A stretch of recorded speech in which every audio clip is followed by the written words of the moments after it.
Thank you. You're up. Hi, Kevin. How are you? Okay, good. I was told to keep it to 10 minutes. Hi, Chris. How you doing? Only because people tend to ask a lot of questions, so. We're already down to 9.5. This will just help us.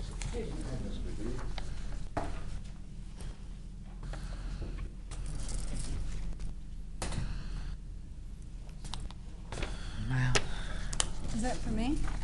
wow, wow, wow. Caps are referral. What is that? Is this more?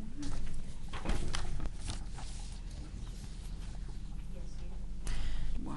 Oh my God. This is a lot of stuff, isn't it?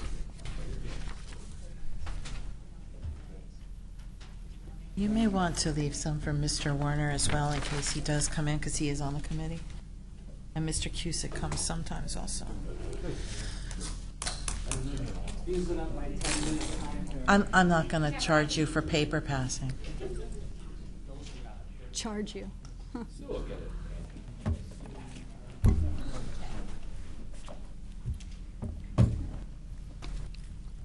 Good times. This I want to hear about. So, which page do you want us to start with? It's okay.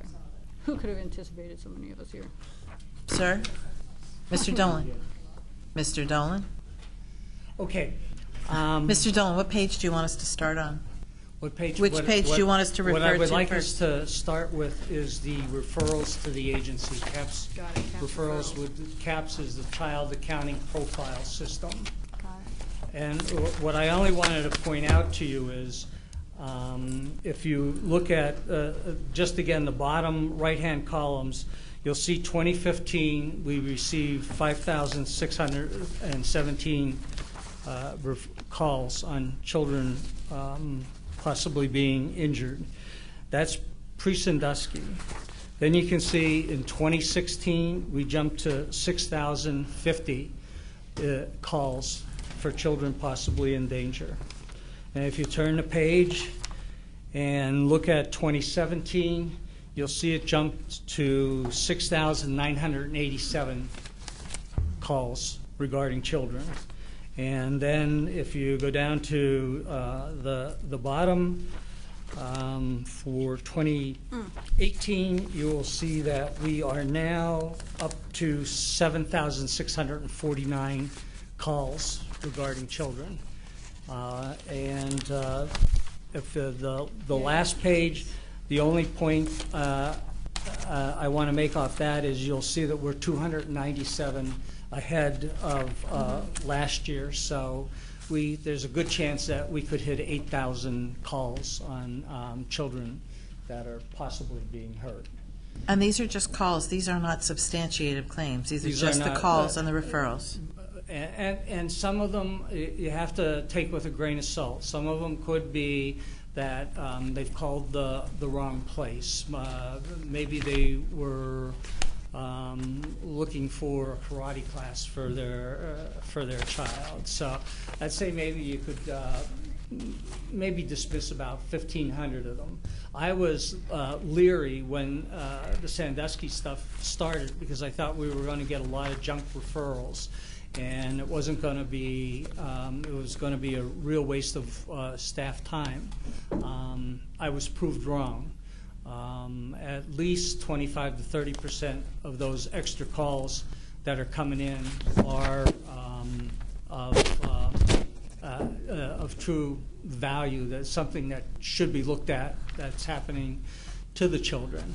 You have to also assume that with those kind of numbers, and I thank you, last year you gave me a new intake unit to help cover this, and it's worked.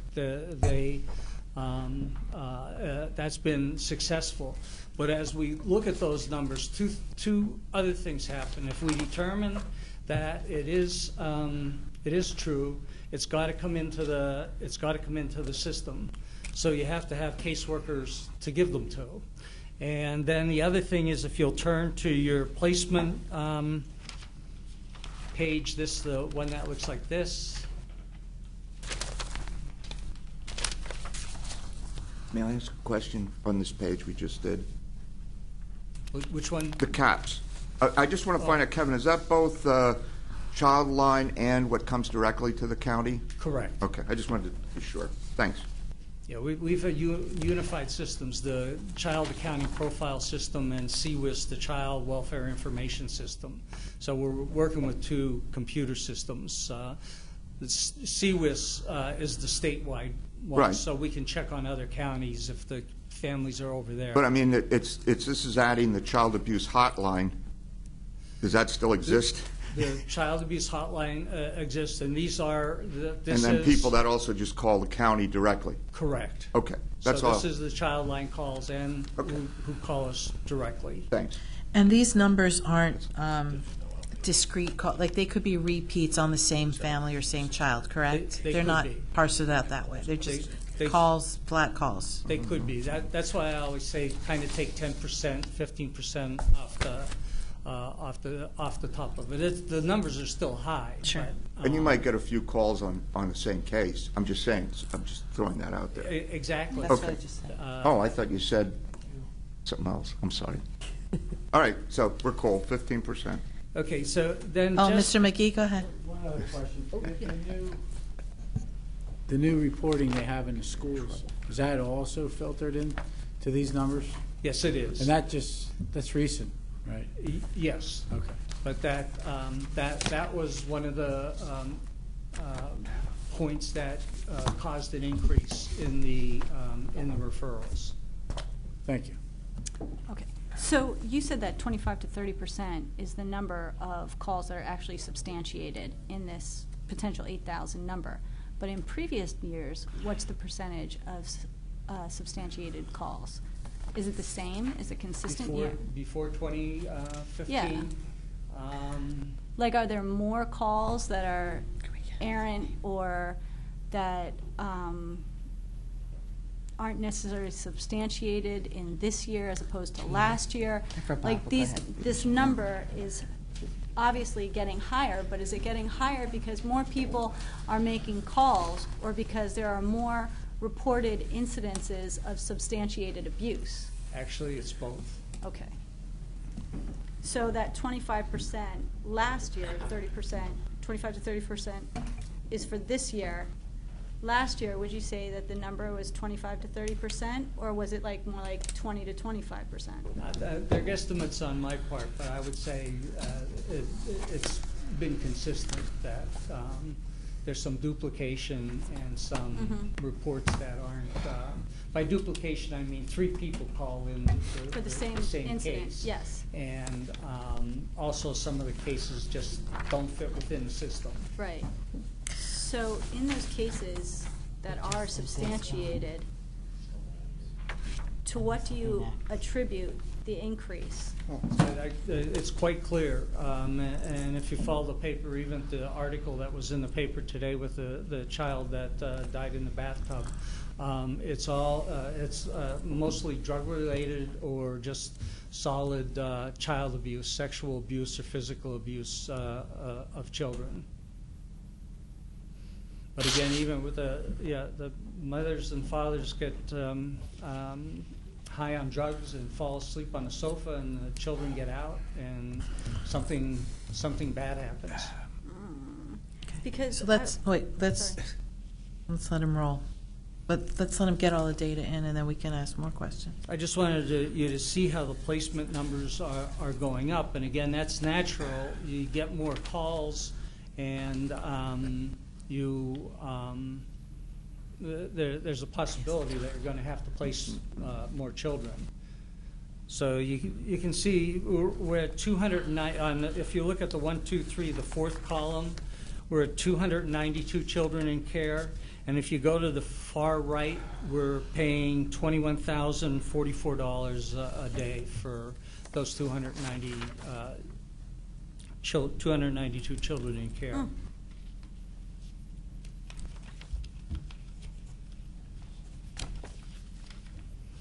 Hmm. the main thing Ms. Wondolowski wanted to make you aware of is the Family First Prevention Act. So you have two pieces on it. I tried to keep it very, very simple for you. Because this relates to the placement system, correct? Well, no, this is going to have a long-term impact on the county, and I think that's why I'm here to talk to you about it, because this is probably going to cost hundreds of thousands of dollars. And if you'll just go to the back of this page, your first page. I'm just going to go through that. On February 9th, 2018, President Trump signed into law the Family First Prevention Services Act.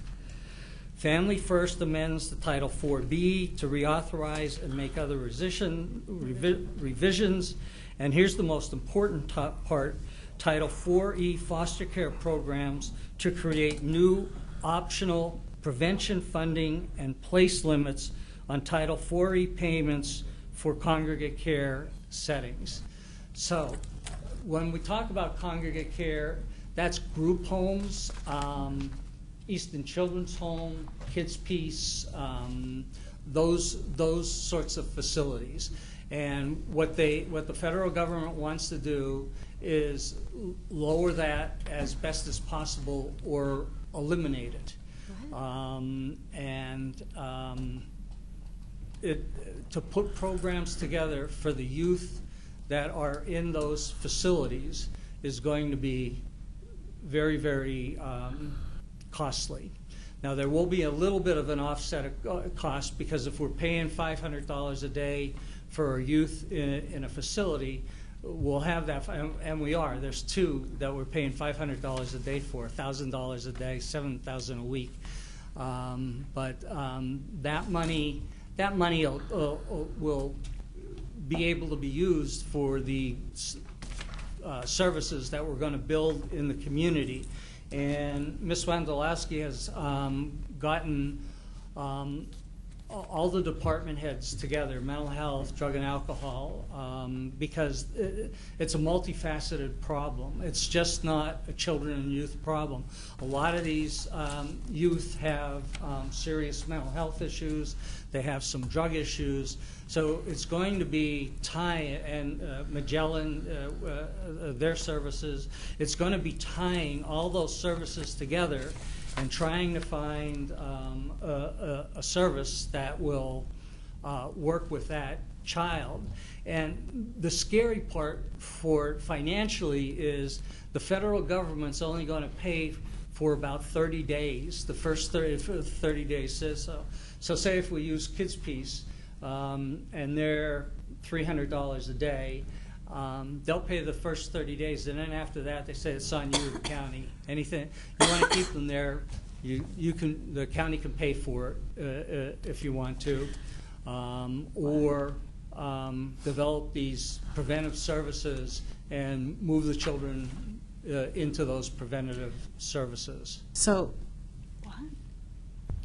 my understanding is that this was supposed to be already in place, but it did get pushed back, correct? It did, because nobody, all the state officials, the judges, I just came from 3 days out at Seven Springs with the juvenile court judges, a massive conference, and everybody is stuck.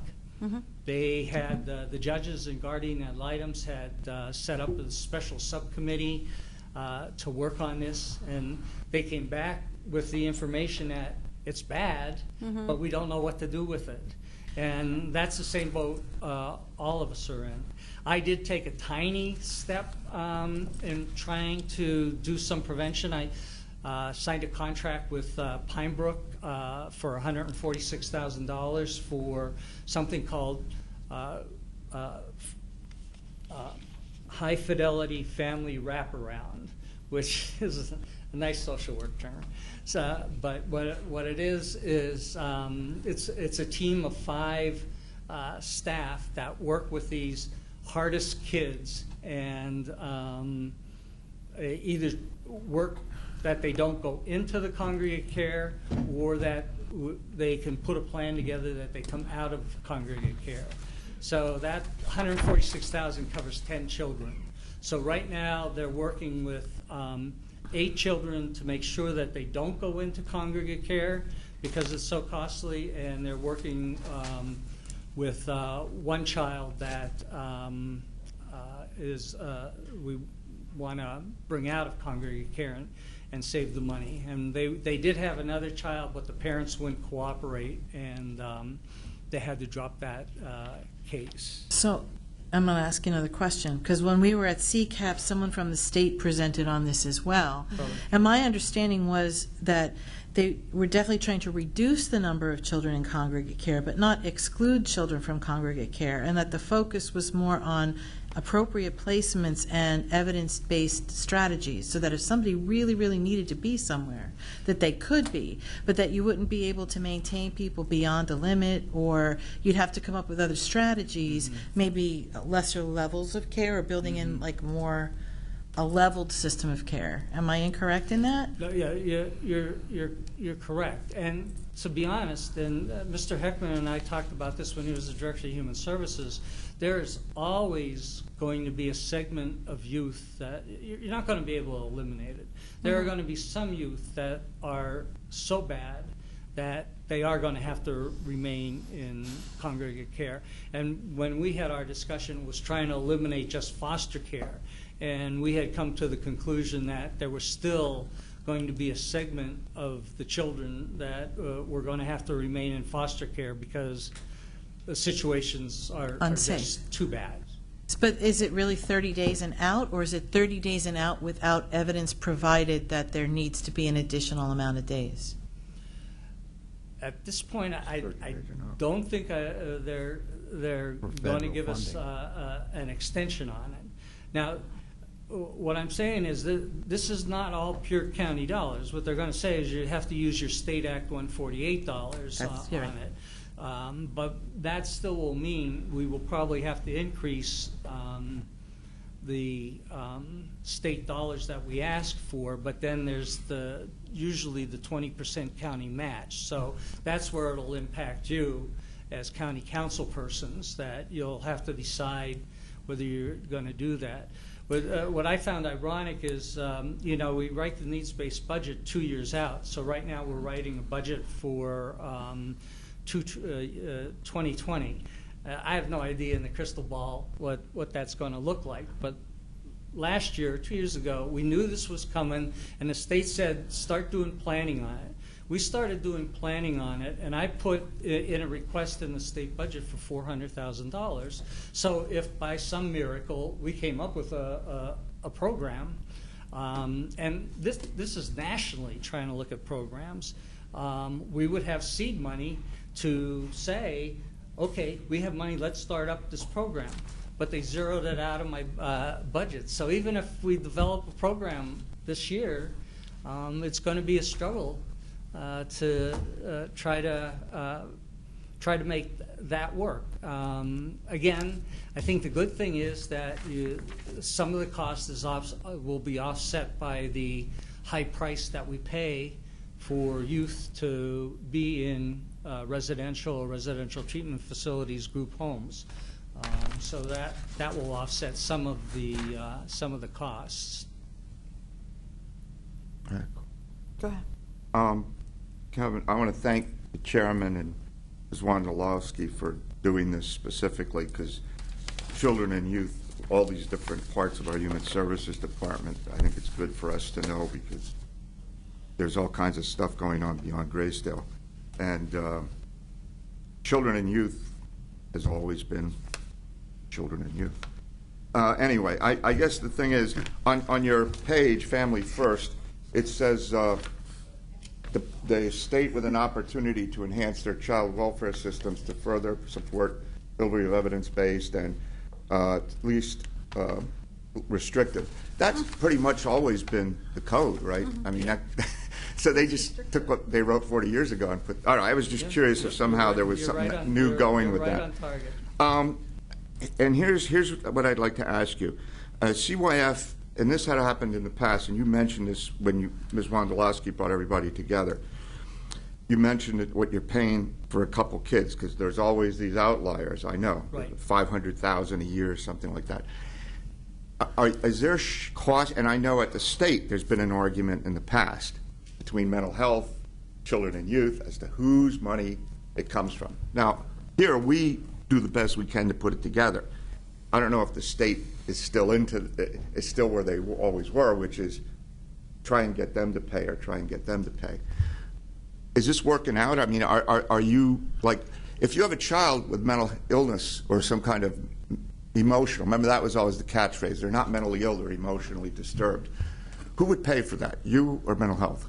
Well, I think it would be split. I think that the good thing is, compared to times past, there's a very positive young directors team that Ms. Wondolowski has put together, and they're willing to work. We're willing to work together, and Is the I state think cooperating? Two of the directors came out of Children and Youth, so I have all my children and youth workers up on the upper level at this point. So the only I chuckle a little bit, but the good thing is they understand the life of trying to live and survive in the children and youth system. Yeah. And we've only had a couple meetings, but they're positive, they're forward thinking, and I think something definite will develop out of them. Okay. Madam Chairman, if I may. Okay, I had another question, but go ahead. Go ahead. On your sheet, this one right here, Yes. I notice on your bullet point 2, the third sentence, I guess, is after fiscal year 2020, unless the state opts to delay, Title IV reimbursement will be provided only for administrative costs for children in other group care settings and not for room and board. So it would sound to me like the short term after this year, or after fiscal year 2020, from the state's end, you're going to have to change the way you look at this funding. And also, how are they distinguishing administrative, I think I know, but how do they distinguish administrative costs versus the group, in group care settings? Like you get a contract and they're going to say, here's how much it costs for the kid. So you're going to have to they're going to have to break out the administrative costs? Well, yeah, but what has happened is there's been a rate methodology task force that the state put together 5 years ago, and now every facility, Kids Peace, Easton Children's Home, Pine Brook, they all have to do a rate methodology package with those breakouts in it. So the state will be able to see what the administrative costs are. And of course, county always has had, track administrative Right. costs. So we have that. My concern is they did postpone it till 2020. And they might go to 2021 only from the standpoint, I'm on the board of directors of PCYA, the Children and Youth Administrators, and we meet with the high up state officials, and they don't have any direction to give us at this point either. They're scratching their heads because we're saying, give us a program, give us something we can model after, that we can begin building this. If I may. But I want to piggyback off All what right, you're go saying. ahead. I have a Because point I of think we're on the same. clarification. Because what I'm understanding from them is that also, like, money is tied up, as we all know, in silos. So this is children and youth money. Here's mental health money. Here's drug and alcohol money. But we talked again with the state folks about how can you pull some of that money and pool it as a strategy, because these children have intersections. So these kids are coming from drug addicted families, or they're coming from Right. mentally ill parents, or they have mental illness themselves. So to be able to tap and pool some of these resources to provide the services, so that it's not all coming from the Children and Youth Fund. So I that's agree. again, but like he said, my understanding at CCAP was the state didn't quite know how to do that yet because break the down silos exist. So that's why I think they postponed the implementation process. Right. Am I? Yes. And Well, they've been postponing it for 50 years. There's a state law that these workers in this type of service cannot stay overnight in a home. So they have to change the law because these kids are tough kids, and they're Yeah. going to have to be watched even during the 24 night. hours. Otherwise, they're going to set your house on fire or do No, you're right. Other things. So you need them. So that has to be changed. So I would, if I had to predict, the state would probably begin pushing this in 2021. Can I ask a point of clarification? Sure. This would be helpful to me, certainly, and I'm not, maybe the others. Could you specify the funding streams for children and youth and families like TANF and like what that is? Well, you should know. I mean, if anybody should know off the top of their head, you should. The funding streams. Like, what do you get? What are the funds you get from this? The biggest amount For all of us. of funds we get is Act 148 money, and that is from the state. That's the biggest chunk of money we get. We probably get $4 or $5 million from Title 4E, which is Title 4E is part of the Social Security Act, and that is for in-home placements. And then you have Title 4B, which again is part of the federal, the Social Security Act, and that pays for special foster care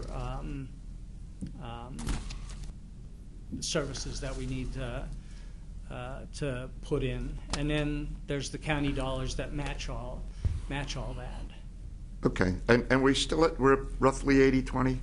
Roughly? 80-20. Linda Lewis, my fiscal officer, has gotten very, very savvy, and we've written for a number of grants that are 95.5. So we only have to pay $5 on the $100. The state pays 95, and we pay 5. Okay. Plus adoption costs. The adoption workers are 100% paid by the federal government. Thank you for your indulgence, Chairman. Well, the two of you are like the archives of children and youth, really. I'm It's like asking the him pillars for an here. update. I don't know. And it's not I've been disparaging. for a while. Yeah, yeah. Is there any way to get the folks from the state to come and present to us? Are we allowed to ask them to do that? Would you be willing to do that? We could have them here for a meeting at a later date. Because they did have a lot of different kind of information, and it would be interesting to have them here to be able to say, how is this going to impact our funding later? I'm So- sure either Kathy Utz, the director of OCYF, or the Northeast Regional Office, Jackie Madden and Will Wilson would come down and do a presentation. But I have a sense it would probably be Kathy Utz. If she gets a formal invitation from a county council, I think Kathy would drive in from Harrisburg. Okay, so why don't we chat about how to make that happen maybe in July or at some point? Because I guess they'll be further down the road and closer to the implementation that we could ask them some more questions. Not that you don't have the answers, but you don't, because they haven't told you what the answers are, so I get it. don't have the answer. How's the paperwork situation? That's the only other question I had for you today, because that was the big beast that we discussed last year. And, I know somebody stood here and said, we have a letter from the governor, and I know everybody's telling you how you're going to do it. Has it gotten any better? We had our high hopes with, the Auditor General's report, some comments that were made by the governor's office, and we really thought maybe for once something was actually going to change, but it's died. They've moved. The cycle has changed. They've moved on to another, another big issue. So no, the paperwork didn't change. Okay. Sorry to hear that. I feel bad for my staff, because it's just like They don't even think to look into, we talked with Gracie about an electronic record system even to invest in one throughout the state that would repopulate the information as opposed to having to input every client individually. CAPS does that a little bit. We were hoping with CWIS, Child Welfare Information System, but it seems to break down every week. And this is like 67 counties trying to feed information. Right. into it because everything is supposed to be live time with it. And I'm constantly seeing emails from my staff ready to throw their computers out the window because CWIS has slowed down, CWIS is not working, the tabs aren't working, and it's just like Too much fun. I guess maybe the world of computers, and that's what happens, but it's, you know, not helpful to the staff when they have a small window of time to get this stuff done, and it's the system's not working. While you're here, I just want to ask a question about at what stage of intervention do you feel like you get these calls? Like, I know that early intervention is really important in cases, especially with drugs and things like that. And so how closely do you work with schools to figure out like when something is going wrong and try to interact as early as possible? Well, we have three response times. On child abuse, it's either immediately right out to the school, depending on what the school tells us, 24 hours if we don't think the child is going to be hurt within those 24 hours, but we'll be out at the school in 24 hours. And then my General Protective Services has, I think it's 5 days to get out on a case. But, you know, I'm glad you brought that up. We began to participate in the Family Engagement Initiative, the Family Group Decision-Making process. We were one of the first counties in the first 16 counties that were picked by the Supreme Court, and kudos to my staff, but out at the judges' conference, Northampton County was pointed out as the rock star of the state. I just take it with a grain of salt, but Come on. And Family Engagement Initiative is immediate. It's a whole team I have in the office, and they go out. They go out at night. They go out on weekends. The whole team goes out and works with the family, and we try to avoid a placement or make sure that if it's a placement that they go with a relative. And family group decision making, we did 226 sessions of family group decision making last year, which is like a whole change in the child welfare system, because in the old days the caseworkers used to say, you do this, this, this, and this. And with family group decision making, the family comes together and makes the decision. Well, that's good, because then you have like stakeholder buy-in. Exactly. So, That's they're making what their own it is. decisions. And we present it to the judge and say, this is their plan. If they foul it up, it's their doing. They develop the plan. Right. Well, one program that I was really intrigued by, I heard they're implementing, I think in Bangor, is a trauma-informed school system, where it's like an early intervention thing for children that are obviously in trauma. And so if you interact and intervene early enough, then the trauma is, they have that support system there and the trauma is known.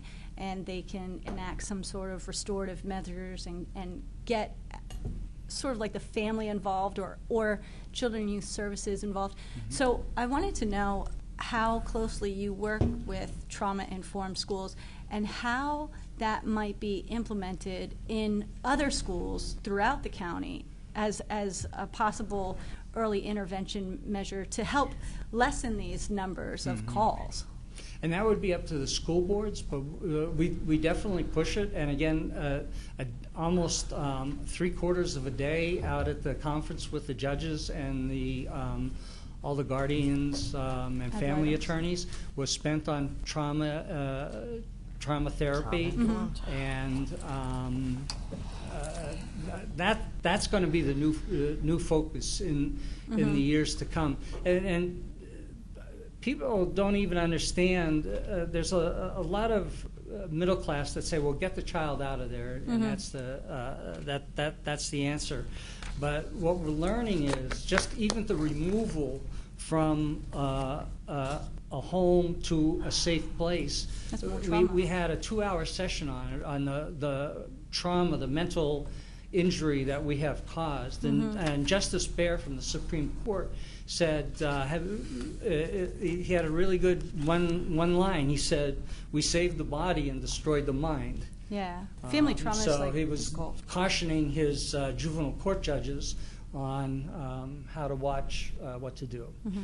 We are going to, I got permission for a comfort dog. 47 Oh. counties have a comfort dog. We love dogs in this county, don't we? We You should love see the dogs. pictures. They have them of all the courthouse.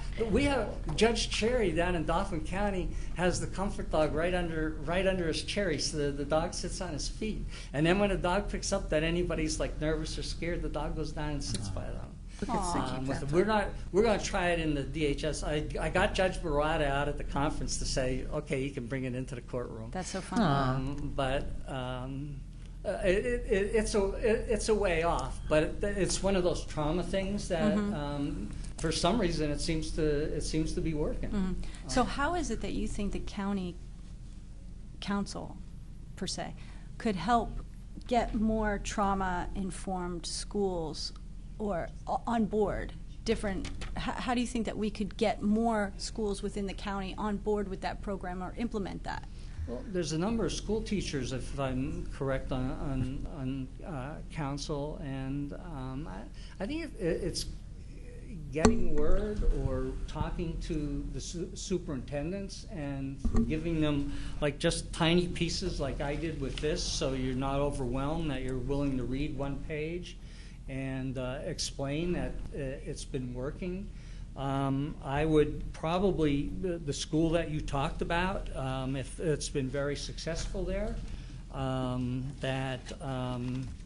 they might want to do a very short presentation so it doesn't take up a lot of their time, and see if it can spread from there. It's going to spread, but Well, how can we hasten Okay. that? Yeah. Well, I think that's another department as well, because I think the Department of Ed takes leadership on that, because I know we have several schools in the county and in Lehigh County that already have trauma-informed programs, trauma-informed classrooms, guidance counselors setting up trauma-informed places in the school, so they already What do do you- exist.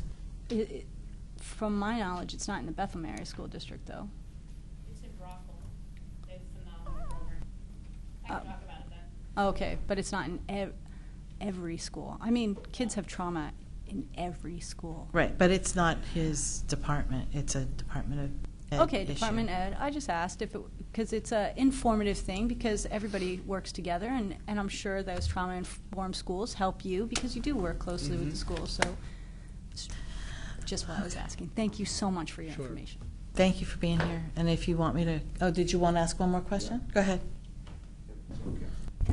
Okay. Kevin, I got to ask you. First of all, with the paper, did you ever clear out all those boxes of paper in the Wolf Building sub-basement? Almighty God. they're all gone. Well, it was paperwork. When we moved to the Wolf Building, or over to the DHS building from Wolf, I was told absolutely. I said that those boxes and file cabinets are not coming over to the Yeah, I mean, to 'cause the new building. I was just curious because there's a lot of paperwork Well, down there. and again, actually, Northampton County is one of the advanced, and I get phone calls all the time. We use the Reynolds Company, and we scanned in every old record. It took a year and a half. Okay. And now we have a process set up that every day, as documents come into us, Judy Martin scans them into the machine, and they go to the file. Well, That's not and- to say we've eliminated No, paper I completely, understand. But the main question I want to ask you is this, and I'm done asking questions. I know Ms. Wondolowski has addressed this. I've asked her. The CYF caseworkers, we both know they come and they go. Probably they're in the door, and I don't know what your average is of retention over a year or 2 years, but it's probably not great compared to the other divisions. And I know the state's been kicking it around, but you've been kicking around for many decades. So you know when something's serious and when something isn't so serious. Is there really a serious move at the state to change the designation of children and youth caseworkers to give them a different pay grade so you don't have to battle with all the divisions and at union contract time and all that other nonsense? There's talk, but Has it gotten any further? But to Because Because, I mean, Was I it- know it's not yeah. just pay, but pay is important, and they're not getting paid enough. They don't come in the door getting paid enough. That's why they don't stay. It's the stress. I mean, it's just too much. I You had a know. talk with two of the state officials yesterday, and I'm glad you brought that up because we had our licensing inspection from the state, and you can't function if you don't get a full license. And we were granted a full license yesterday. So for the 25 years I've been the administrator, we have never had a provisional license. We've always had a full license. And at that point, I spoke to Willinette with the exact point. I said, until there's a bit of a higher pay level for a children and youth worker versus the other divisions, not to disparage them, but it's a different type of work.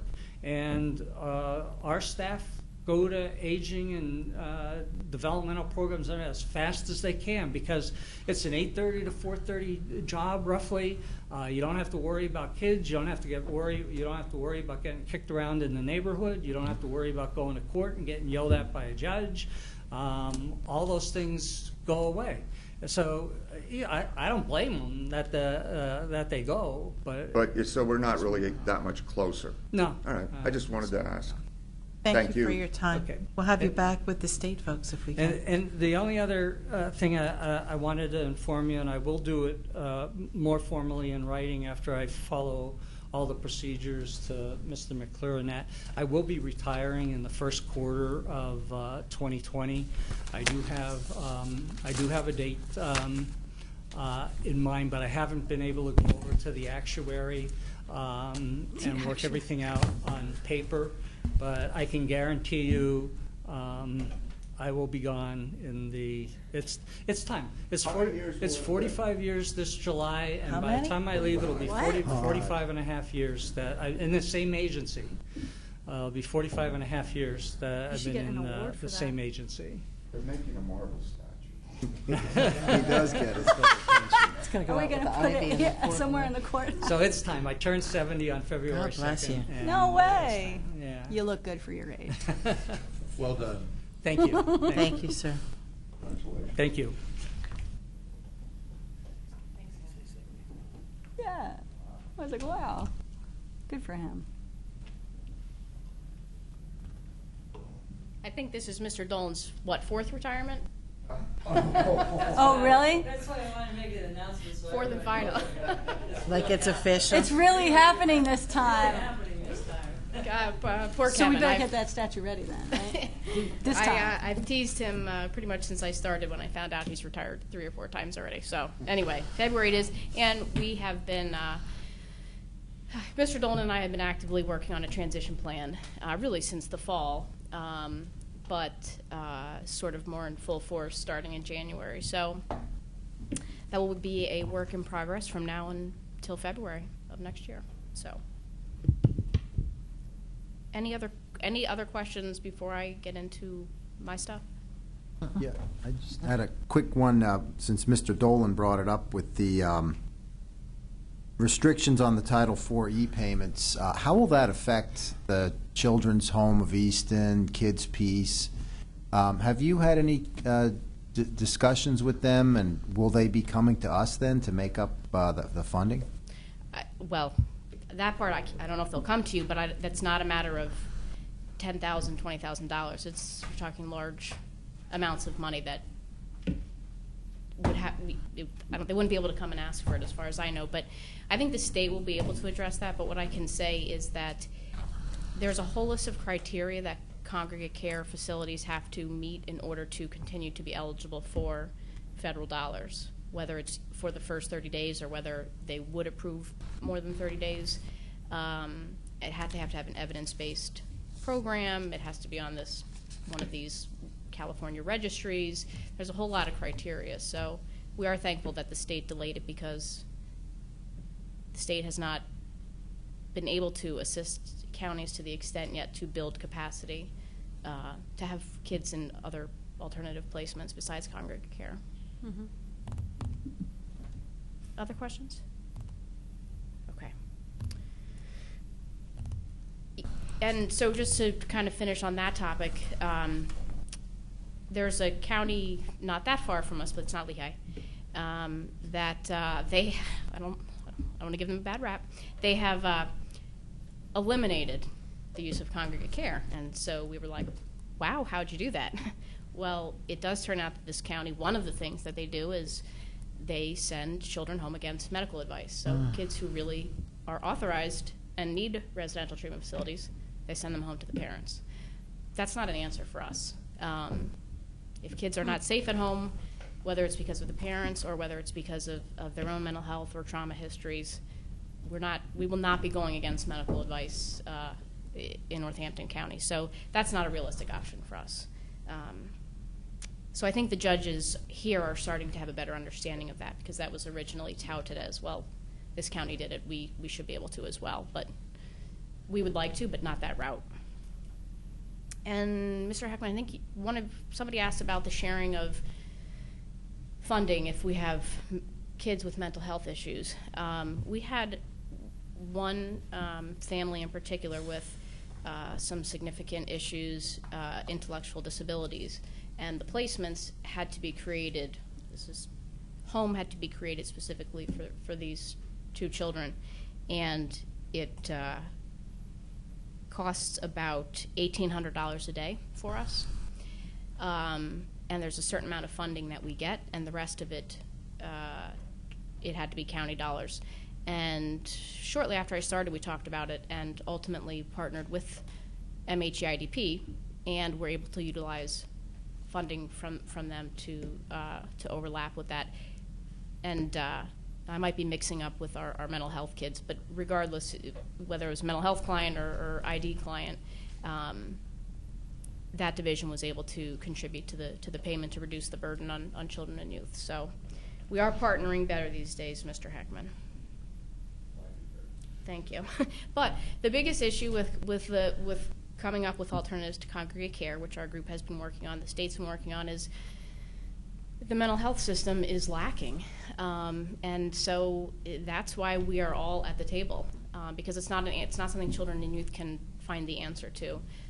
We're going to eventually be looping Magellan into our specific conversation. They're involved at the larger state level, I believe. So it's a revamping of an entire system, and that's going to take more than the next 7 months. So. Well, I kind of wanted her to get through a little more of the report, but go ahead. Well, she's talking now about, and I know it's the state. You guys, the counties have tried to share for the most part. And before Mr. Dolan retires, you might want to take advantage of his vast time and experience and knowledge. But we tried something in the county once, and it was an experimental program called the Integration Project. I'm not going to get into it. I know Ms. Hefner will throw something at me. But the point is, it was the wrong plan at the wrong time for the wrong amount of money. And it was a disaster. It was implemented terribly. But the thought behind it, like just about anything, wasn't that bad. And I wonder if we're moving to that direction where you don't have, because it's so, mental health, drug and alcohol, Absolutely. Children and youth, we have individual silos, which in and of themselves create problems. Mm-hmm. And maybe the time has come, and I don't know if the states even, if integrated case management is going to be the way to go. If not economically, it's going to make more sense. But it may even make more sense programmatically. So you don't have caseworkers having to communicate with 2 other caseworkers, so that we're sure that the kid's on the same page and the judges get frustrated. Sure. And tell you to get out. I don't know if they do that anymore. They used to tell you to get out. No comment. But anyway, so I just wanted to throw that out, Sure. Lori, because she was talking about No, the collaboration is key, and that's essential, being in the same building to be able to do that, regardless of whether that's happening at the state level or not. Our Health Choices Division has complex case reviews for kids or adults, for that matter, who have Magellan insurance, and there are frequent flyers, we call them, super utilizers, to do what you're talking about. It's essentially integrated case management or multidisciplinary team meetings. Coordinator, is that? Yep, that too. That's for, no, that's okay.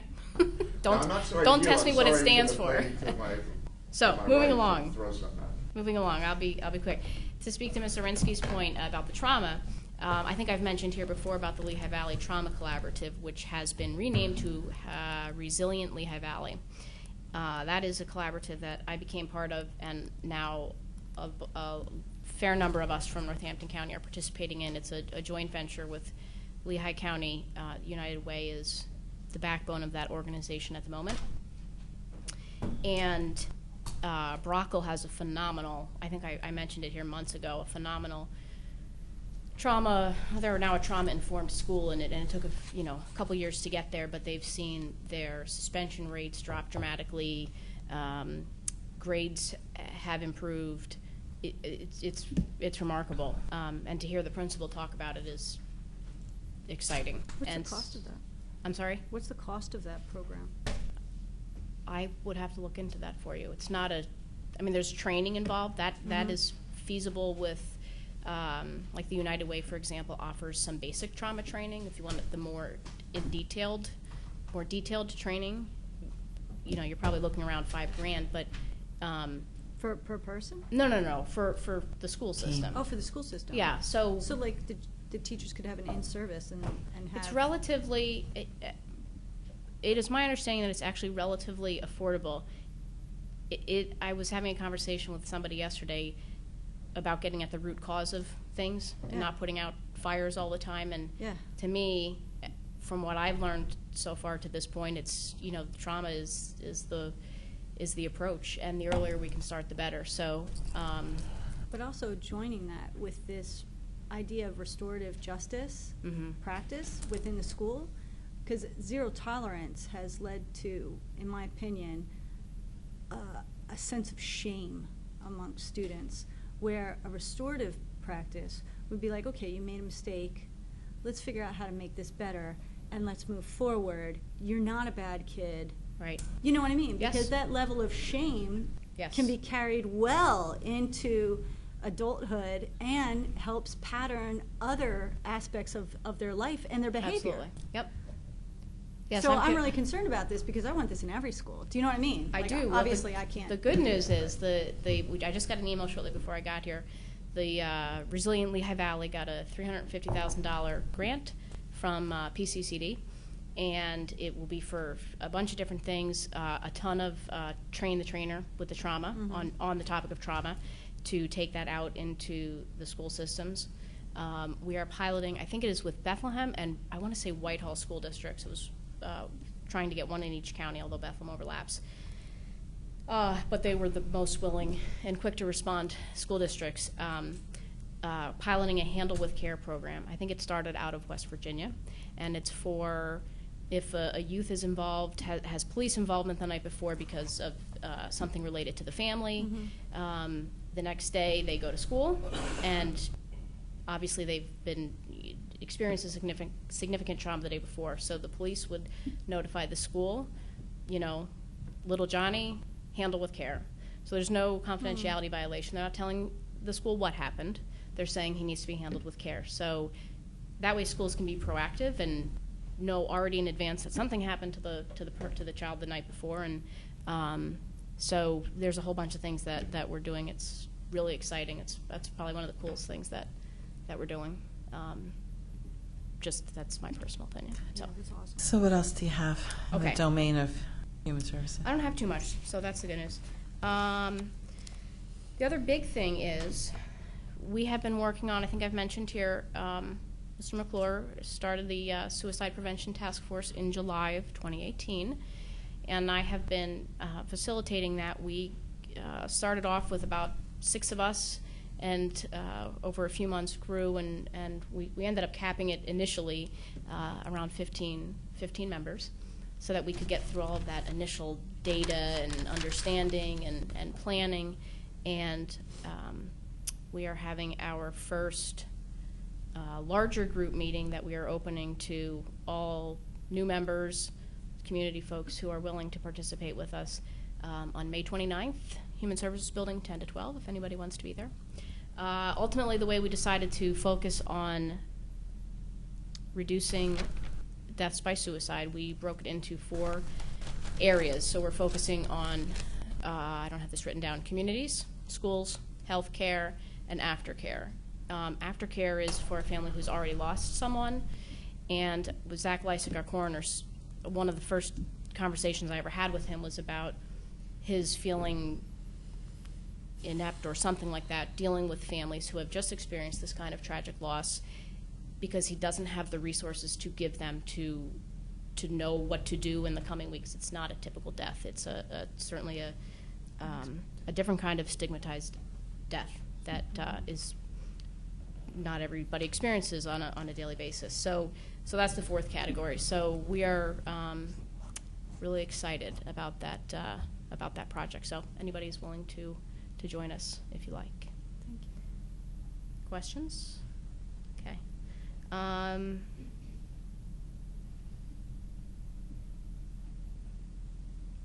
That's the major news for the day. I mean, I have more, but I don't want to keep rambling. Just Do you have any minor news? No. Minor No, I news? got lots of minor news. You don't want that per se. Can you bullet point it? Can I ask you a question? Sure. Regarding health choices and Mr. Dolan's presentation, I mentioned to Mr. Cusick, but I could be wrong. Are they looking to shift some of the costs for this congregate care to insurances in a Magellan-like system so that it's not the state paying the dollars, but the insurance company paying for the treatment or the housing? So any of our youth who have Magellan, if Magellan has approved the level of care, it is Magellan funded. It's the ones that are more costly are the ones that Magellan has not authorized or has not authorized.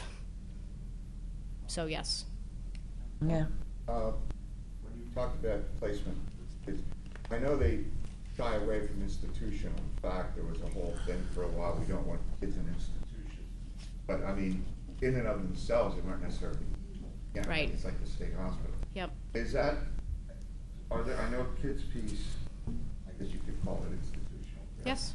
Congregate care. And Easton Children's Home, you could call it institutional. So, but we're still getting kids into the institution that they really need that. I mean, not all kids will flourish right out of the gate. Absolutely. In foster care. There, and I think we've talked about it here, there are youth who absolutely require that level of care. They would not be safe, or their families would not be safe if they were not in a 24-hour facility. If they change the mental health laws and that would allow providers to be in the home with the family overnight, that might look different. The biggest issue, I think, the focus is, these kids who linger in residential facilities because of their history on paper, so they're ready to be discharged. We think they could function adequately in a community setting, but when you read that they were sexual offenders or fire setters or all of the other multitude of issues, there aren't many smaller scale group homes or certainly foster families who feel comfortable. No, I understand that. Are the judges pretty good with your recommendations? I mean, are you getting, it's a different day? They're not like saying, we want you to do A, B, and C, regardless of what you want. At the moment, Mr. Heckman, we have a very good working relationship with the court system. You better say that, right? It's true. If it's on the record. No, but it's true. When I started, No, they were working through some issues, and Maura McGuire and I, Mr. Dolan did a lot of work with Judge Broaden and the other judges, and have come to I think there's a much lot better more understanding. awareness, and I'm sure Kevin would agree, than maybe years ago with the judges. Just like with mandated reporters, you don't have to chase doctors down a hall anymore and then telling you, talk to my lawyer, don't talk to me. Yeah. I think those days are gone. But, I just want to say, Madam Chairman, and this is important, this is what we do for the most part. It's 70% of our government. And so when people are bragging at the federal or the state level, oh, we cut taxes, or look, I'm holding the line on taxes, aren't we wonderful, aren't we wonderful? This is what you're dealing with. You just heard. I mean, we're probably going to have to dig into our county pockets. And it's just crazy. This is what irritates me. And so, Madam Chairwoman, I had to get that off my chest. Are you purged? I will second that. No, I'm not nearly purged, I but will I'll take put a lid on time. it for you right now. I will give you a session as soon as we're done with this session. I have- I'll give you a I- 5-minute trauma I- session. I have One somebody more, I one talk more to, and I'll be fine. But I had to get that off my chest. Everybody should have a personal. But I mean, I think it's true. Oh, I mean, we Margaret. just heard from Mr. Dolan they're moving the money around, but they're not adding anything. Correct. So somebody else will say, well, wait a minute, they took from my pot, so where do I go? So I think it's important that everybody understand how it works in government and what the different levels of government do. And at some point, somebody's going to pay for that child. Yes. Somebody's going to pay for Somewhere. that mentally ill person. Somewhere. And so it's just the way it is. Sorry. All right. We need Kevin to knows move it's on. something I I won't yelled write 'em. out for years. Although, Mr. Heckman, I think you should start a podcast. with I all should. your knowledge. I've been thinking of that, and my son Nice. has Very encouraged Be a me. good forum for you. I like Yeah, that. yeah. The Mad Hatter or something. There you go. One other item I will mention. The Office of State Inspector General recently, this week I believe, released their report on the findings of AAA, their investigation of the AAAs, the Area Agency on Aging. And it was a pretty scathing investigation. I'm not sure. They talked to some folks from AAAs. They talked to some folks from Pennsylvania Department of Aging, and they talked to folks from Temple, who provide. They have a contract to provide the training for all of protective services workers in the aging field. And there are some facts that are absolutely facts, and there's a lot of allegations. For example, somebody reported that a lot of counties won't go out after 5 o'clock if they get a phone call about an elderly person being abused, and that their supervisor tells them just to mark it as a no need. Now, does that happen somewhere? Unfortunately, it probably does. Does that happen everywhere and in every county in the state? No, I'm pretty confident that's not going on. But so the part of it, people are questioning them, the Inspector General's office, how did you try to substantiate these claims? And they said they did not. So, but that said, what they focused on the timeliness of investigations being done, and the training protocols. So they compared the training that protective services workers receive in aging compared to children and youth. Children and youth, I think they're up to 120 hours of mandatory training before they can begin to investigate cases. Protective services, it's, I think, 18 hours, 18 or 21 hours. It's 2 or 3 days. And they're required like 1 day of a refresher course per year. Children and youth is required 20 hours. So there are definitely some ways that the state could be better supporting our AAA folks. And frankly, in reading the report, our folks for the last year in AAA have done a pretty remarkable job with what they've had to work with. So one of the things that the state is now doing is they are auditing reports of need. So if somebody calls and says, this is, my neighbor I think is being abused or exploited financially, the State Department of Aging is now actively and regularly reviewing those reports of need. And every time a county documents something as a no need, meaning there's no need to go out or investigate, the state is reviewing each one of those cases. So the good news in my mind, audits I prefer that they occur in real time. You can never get behind if the state is always auditing you. And when you're making mistakes that are systematic, you learn in real time. Not the state comes in once a year and they audit you and they say, well, for the last year you've been doing these 5 things wrong. Well, that would have been nice to know all along. So hopefully there will be some good things that come out of this report. I know they shuffled around the staff at the state level for aging, I suspect, as a result of this. But our folks have at least when I finished reading this, I just kept thinking, well, thank God we don't do that. Well, thank God we don't do that. Thank God we don't do that. So, so I mentioned that just briefly because I think Laurie Greco will be coming maybe next month to talk to you all about where we're at in our AAA. So I'm not sure where the State Inspector General is going next, but that's where they just finished. Thanks. Questions? Grace, yeah. Thank you. So I want to try to end 5 minutes before so we could have some transition time. That's okay. Like, yeah. That's always my goal, sir. 5 to 10, but Try not to ask too the many. window shrinks.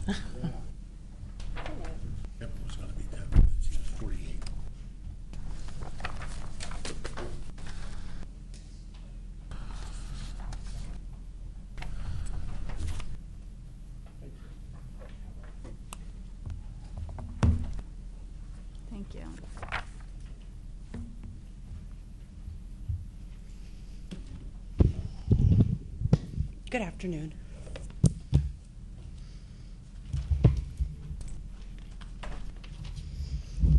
So I've given you the March numbers.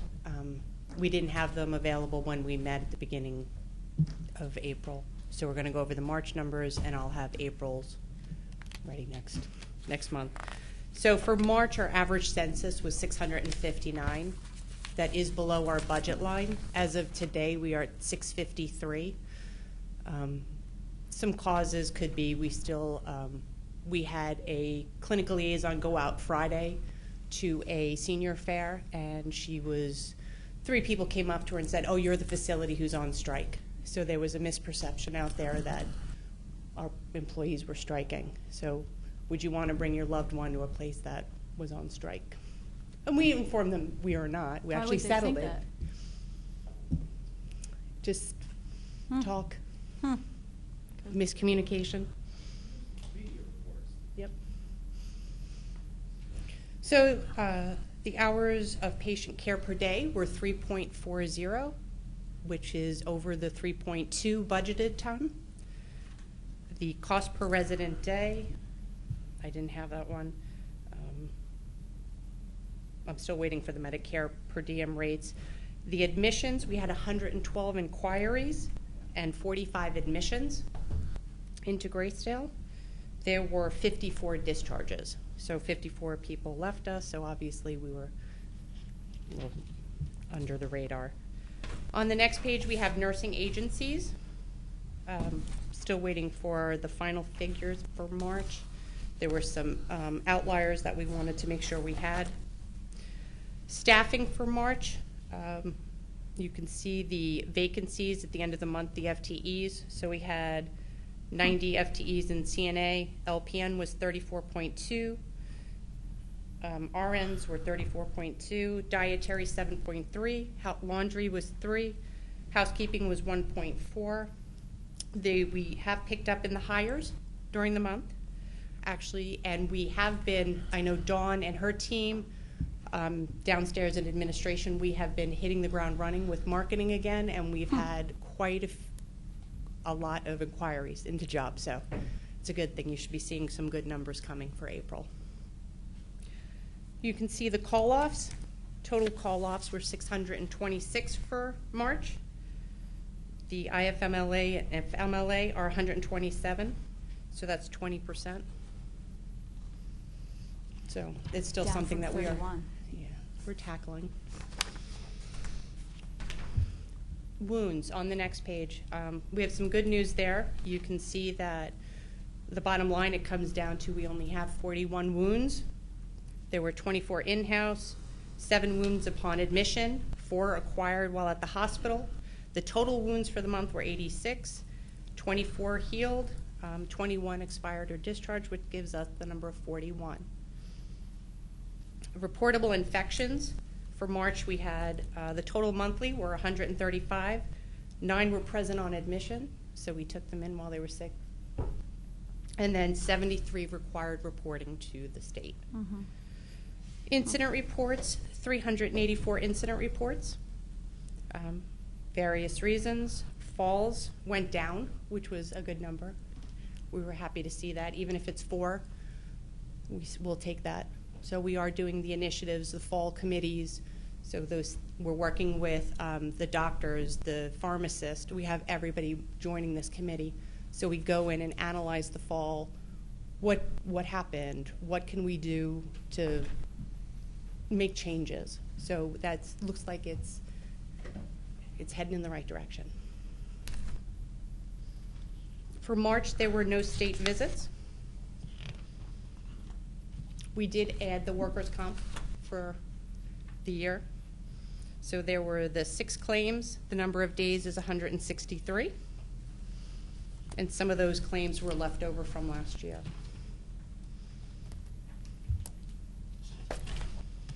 We do have the quality measures. And you can see there are 3 red items. We are still addressing the self-reported moderate to severe pain on the short-term rehab unit. They are coming in hurting, so we are addressing that. Self-reported moderate to severe long-term pain, it is elevated. We are working on that as well. and antipsychotic medications we are working on. We talked about that before, though, right? The idea that some people use what's classified as an antipsychotic medication, not for an antipsychotic reason. Correct. So does the state take that into account, or no? Just the presence or absence? The presence and absence, yeah. That's a skewed statistic then. I mean, They're looking at the medication. So they want you to try other means to do whatever you need to be done, whether it's insomnia. They just want you to try other methods. But Isn't it's that- hard in our facilities. so the state is dictating what the doctors are prescribing? In essence, they want Yeah. your numbers lower.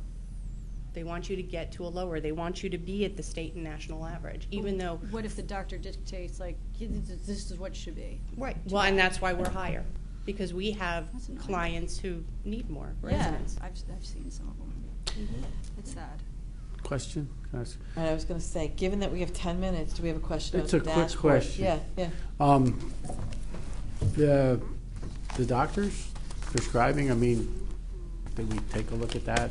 Not Absolutely. throwing blame or nothing, but I mean, is one No, and maybe- that comes into different things. Is it somebody who's just acting up? Did we try all the other interventions before we went right to the drug? Did we do everything? And that's what our team is looking at.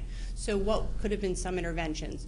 Did you change the person? Did you take them for a walk? Maybe they wanted a change of scenery. Did you try everything else before that medication was given? Don't some of these patients come in with this medication already do. prescribed? Mm-hmm. So when they come in, the standard is changed on them. Thank you. Isn't that That's- compromise? Right, well, and we have to look at gradual reduction. We have to try something to reduce it. We tried it on somebody and we noticed he was getting very depressed, so it automatically, then you go to the next month and you increase it back to what it was. You have to try. What about, Mr. sorry. Mr. McGee, were you finished? Yes. Thank you. I have 4 questions. I'm going to make it quick. Only since you asked. Sorry. When I was there, you had talked about dispensary machines. You know, like now they do what looks like the Dewey Decimal System of Right. medication distribution. Mm-hmm. But there is a way to have it Automated. automated. Mhm. How far off are you on that? We are talking to our pharmacy. Good. I think that will help your nurses out a lot. It truly will, and that's why we're exploring that. So what she's talking about is another way to deliver medication to residents. Instead of our nurses who have blister packs, so every day you have to go and pop out the pills for each resident, and if you have somebody on 18 meds, you have a lot of pill popping to do. So this would be a pre-packaged. Everything would be in this. It would be for day shift, would take their pill packet out, middle, same thing. Nurses would have to check, though, if something changed, so that would fall on them. But I think it would streamline. It would give them back, again, time instead of all this time that they spend administering this medication. Right.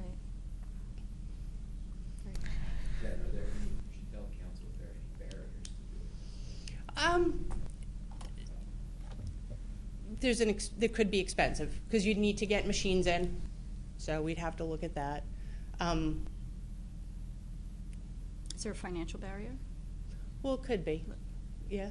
Other expenses? The machines could be expensive. We're exploring different avenues, yeah. Very good. We're working with our pharmacy and seeing what's out there. So let's move off the dashboard. And do you want to update us on any of the other things that we've had? Oh, I'm sorry. No, just one question. And I apologize for being late. Did you talk about the census yet? Yes. And what are we doing? So. I'm sorry if I'm No, we asking talked about it at the beginning. clarification. Right today, we're at 653. Okay. We were hit hard with the information that was out there in the newspapers regarding the strike. I mean, we just came off of the deficiency go-round, then we had the strike possibility. So we are marketing to the hospitals, we're talking to them, we're making sure that everybody understands that that's not true. We did not strike, we actually settled our contract. We're letting the families know because it was all a lot of word of mouth. So we are making sure that everybody is informed of what the accurate story is. Okay, thank you. Thank you, Madam Chair. So like I said, moving off the dashboard and moving into some other areas, or do you want to update us on any of the things that we've been talking about other than this? The electronic records, Point-click the care has mental health started. program. Can we talk about some of the other? Point Click Care, we had our first meetings. We're meeting 2 more times next week. I'm hoping to have a go-live date that I can give you that we're excited about. We're looking at out 3 months, but we're hitting the ground running. So we have our team ready to roll it out. Everybody's very optimistic. How's the mental health program going? Very good. Yes, they brought on a new peer support and counselor. I only hear positive things about Haven House. They truly are phenomenal. They sit with the residents and talk to them, and they have that one-on-one time, and it is received by the families very well. It's just another gem in our that we have. I cannot say how very good they are.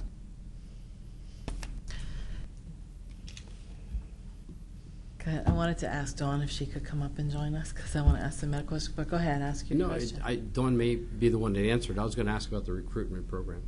Oh, I just thought Is we'd that- have her that join same us. thing? Is that okay? Yeah, because I did want to follow up on questions that I had asked her in the past. Okay.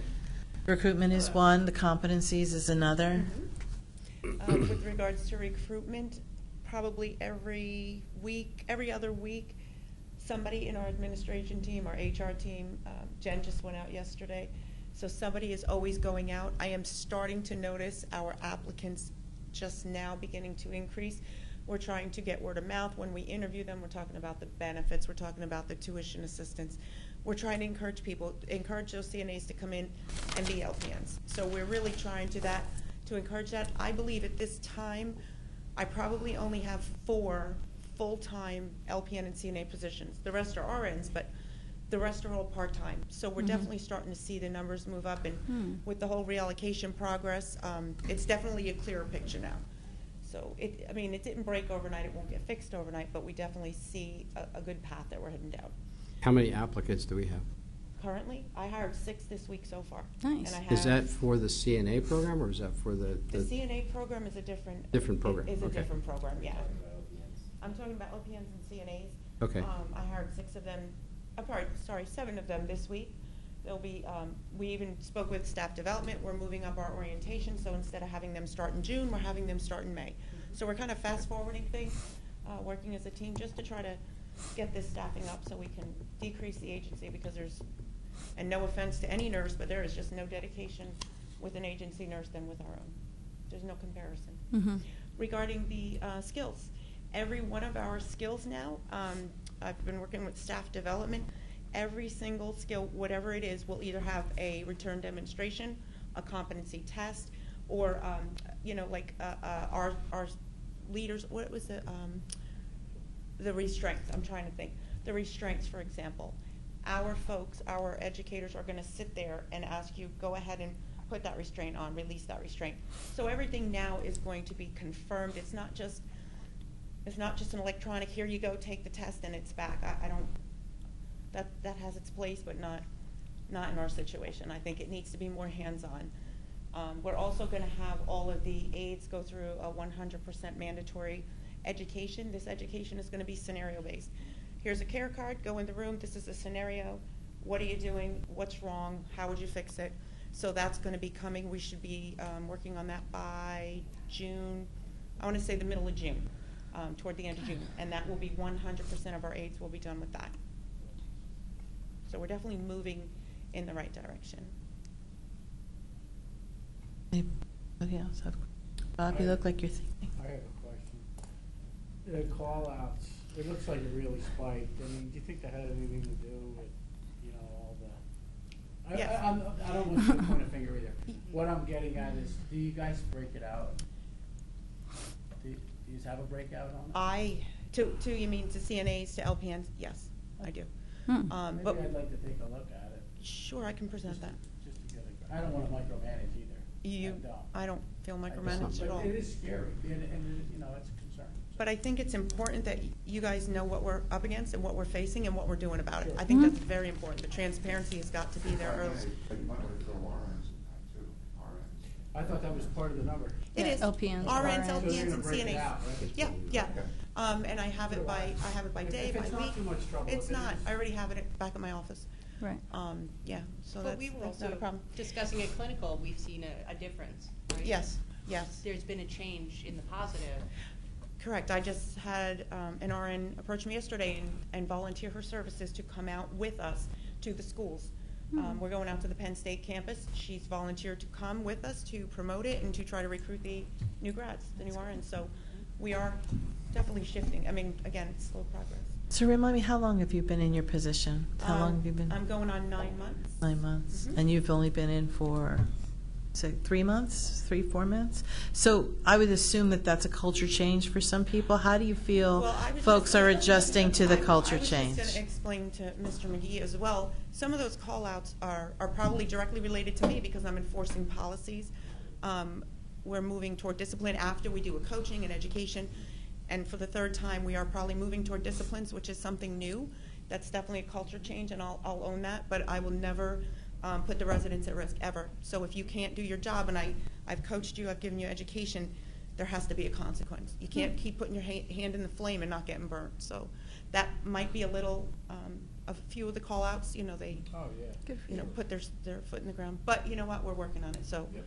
and I think now that, we're working with the unions and we're working with some of the key unofficial leaders of the units, certain units, and we're working with them and we're explaining to them, this is why we're doing it. We're not just doing it to be mean, but, and we're not doing it because we want to come in and change everything, but this is why we need to do it. If that was my mom in there, I would not be able to live with it if you did this or did that or neglected to do something.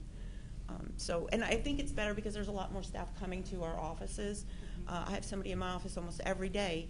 Well, hey, what about this? And, offering suggestions, so we're listening to them, we're enacting them.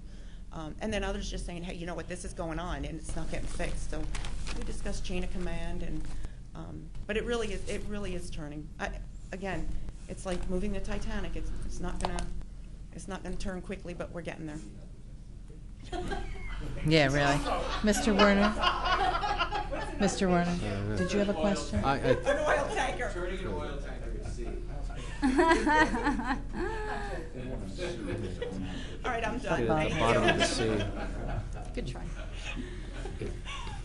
Go ahead. We had talked long about mandates and punitive actions that take place, okay? And I'm just curious, have you looked into, are you tracking the number, you must be somehow tracking the number of people that have hours, so many hours in? Yes. And then versus someone who, Yes. am I getting that right, who Yes, calls you are. in? Okay. Since January, I've mandated 32 people. And during that, since January 1st, 32 people have been mandated. During that time, we had 263 CNAs call off, and I want to say 100 and something LPNs call off. I track it every week. Yeah. I have those numbers. With regards to the mandation, we're working with the AFSCME union currently Yeah, I on making sure that we can work together on that. But we are definitely doing it by seniority and doing it pretty much the way they're asking us to do it. So it's different, it's changed. You've changed the process itself. We're working, no, what we're changing is the union had asked, we were currently tracking everything. If I worked 2 days, I would be bypassed and they would go to gin, say. Well, now we're working on that where we're gonna do it by quarter instead of just continuous. Okay. So we're gonna do it by quarter. And if I've worked, 24 hours, before an extra shift, I'm gonna be skipped just for this time. Or if I have an extra shift coming up. So there is a consideration for the hours that. Yes, yeah, absolutely. Fine. That's Absolutely. kind of what I was trying to get at. I think the concern was the number of hours people were putting in, and then they were taking on extra time, which is their choice. Right. Or not, depending on what you need, okay? Right. So the question became, in my mind, if you are disciplining someone who's already worked 20 hours and they can't work, they've got some other thing, that could be a negative. Right. But, okay, thank you. You're welcome.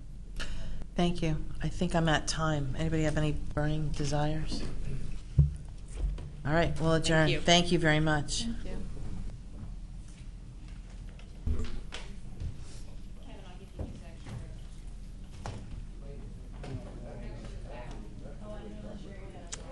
Bye.